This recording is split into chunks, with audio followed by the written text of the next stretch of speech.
What's up, guys? This is Blue from Bacon Airsoft. You'll have to excuse the camera shaking. The way I have my overhead camera set up is a little bit weak sauce, but so today we're going to be doing a internal review of the ICS G33 that Cuba and I reviewed a couple of weeks ago. So first of all, with this G33, you're not going to see a lot of the bells and whistles that you saw with like the ICS M4 or like the Mars internals, but you are going to see a really durable platform that is a fantastic upgrade platform, but it's going to be durable and perform really well out of the box.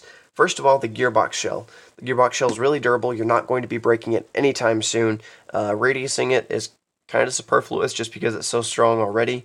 I've run these version 3 ICS gearbox shells on DSGs, on SP150, and I haven't run them quite as hard as the SP160s that I did on the version 2 gearboxes.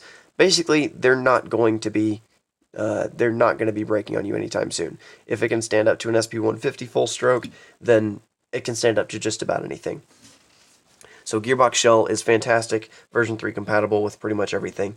The motor is going to be the ICS Turbo 3000 motor, 19 turns per armature, have neodymium magnets, going to have really decent torque, as well as producing a pretty healthy 20 to 23 rounds a second or so on an 11.1 volt LiPo. Excuse me. So not a motor that I would buy aftermarket, but definitely a fantastic stock motor. And it's a good motor even if you do replace it, throw it in another gun, like another stock gun, and it's going to increase the performance by a good bit. The gears are their normal Proline gears that are sintered, so they go through a process where they start out larger and then they get shrunk down, so they're a lot more dense and durable. So I've run these on DSGs and full stroke SP160 setups, and absolutely nowhere. I've never broken a set of ICS gears and run them on extremely high stress setups, so you never have to worry about those breaking. The cylinder head, and like air nozzle tappet plate setup is pretty much the same quality as you're going to see with like the ICS M4s. So not really anything has changed here. It's pretty basic. You're going to see, standard polymer air nozzle. There's not really any reason to get a metal air nozzle.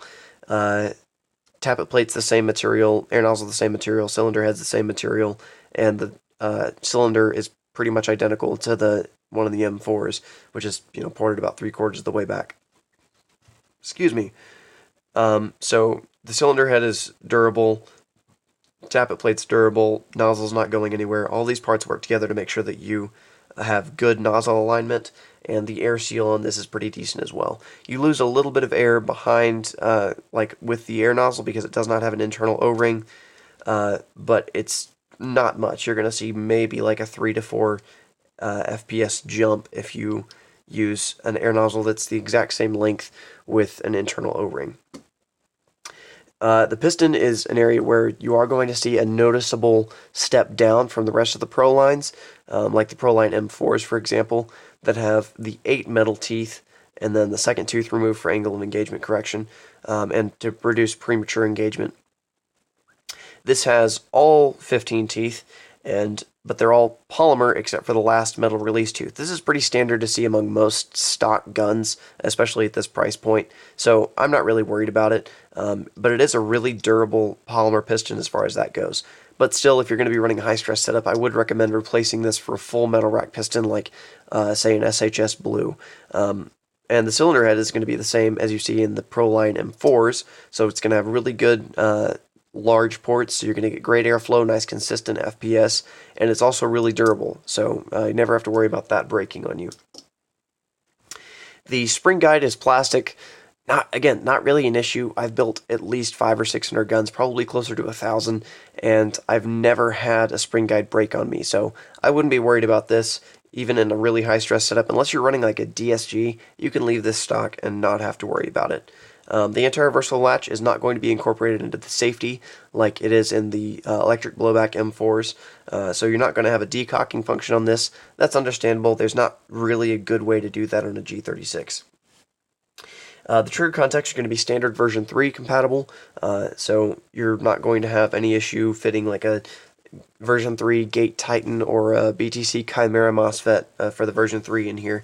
I'm saying a lot, aren't I? Damn. Anywho, The wiring is going to be 16 gauge, nice low resistance, so you're going to have good electrical current flowing without being impeded by that nasty 18 or 20 gauge wiring that you see on most stock guns.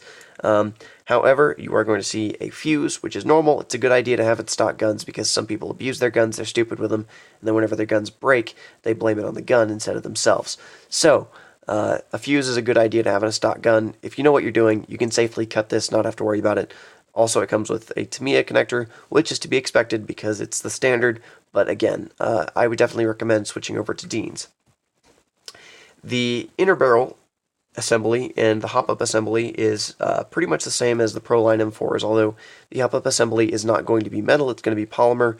Again, not really an issue as far as that goes because it still holds its setting just as it should. It actually, one thing that I like more about this than like on the M4s is that this clicks into place. Now the M4s don't click into place, but they also don't move at all, the wheel, as long as everything's tightened down properly. So as far as holding its setting, it's not really going to make a difference, but as far as adjusting it, it's kind of nice to know exactly how much you're adjusting it so you can reference, instead of, oh, it's about this far, it's this many clicks.